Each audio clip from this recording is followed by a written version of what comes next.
The Andrew Tate story seems to be part of a much bigger issue. So, yes, Andrew Tate is at the moment in Romania, being held in detention. But while being there, apparently he's written a cease and desist letter to somebody who has alleged rape. And Andrew Tate has, in turn, alleged defamation. But the threat of legal action is simply part of a whole bank of intimidation which is routinely now thrown out to potential witnesses, because I think of the rise of social media and the rise of sort of the popular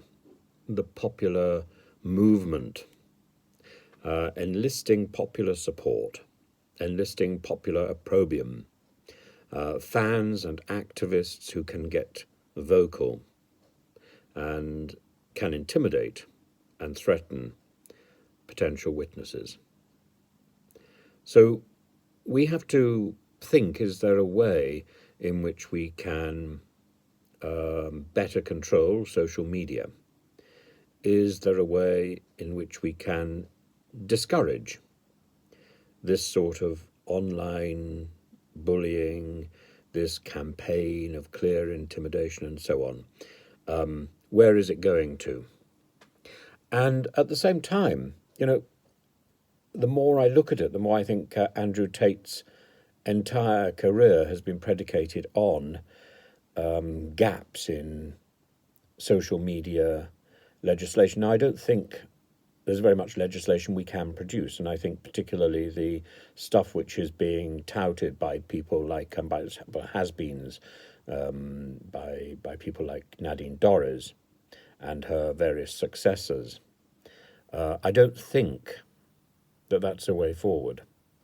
I think the way forward is a sort of self-policing and using the resources that we've already got and the laws that we've already got. And I think trying to internationalize laws or set some sort of standard will simply drive this intimidation further underground. We need to be very open about what we're doing and about the standards that we set. And equally, people are using this very strange language. For example, do you know what an incel is or what a red pill is?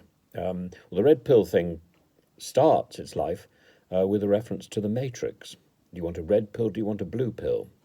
A MGTOW or MGTOW, a MGTOW. These are terms that really baffle me. But they're all part of this alpha male online media growth, which, if you read the articles, is all part of a growth in online misogyny. Well, I don't think it necessarily is online misogyny. Misogyny is a word which comes from two Greek words, miso and gyneka, I hate women. I think it's more like gynophobia, which is a fear of women. It's something that is concocted by people who never meet real women. They sit in their bedroom on their own. It's a solitary experience, playing with a video game or surfing the internet, maybe. And when they get into contact with real people, consent is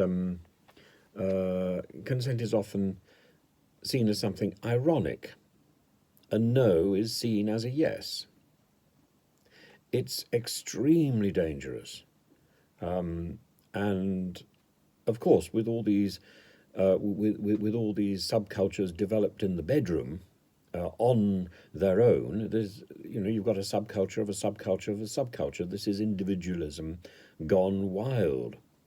Where red pillars, another very entertaining term, red pillars diss one another and vie for their alpha status. It's all about a group of men who have sort of nudged one another to feel more and more entitled and more superior. And how do we tackle that? We tackle that by encouraging people back out into the open, by encouraging people out of their bedrooms into real life, by throwing open the shutters, rather than by inventing new laws that are going to target people that we don't know. We don't know where they are. We don't know who they are. Throw open the shutters. Let in some air.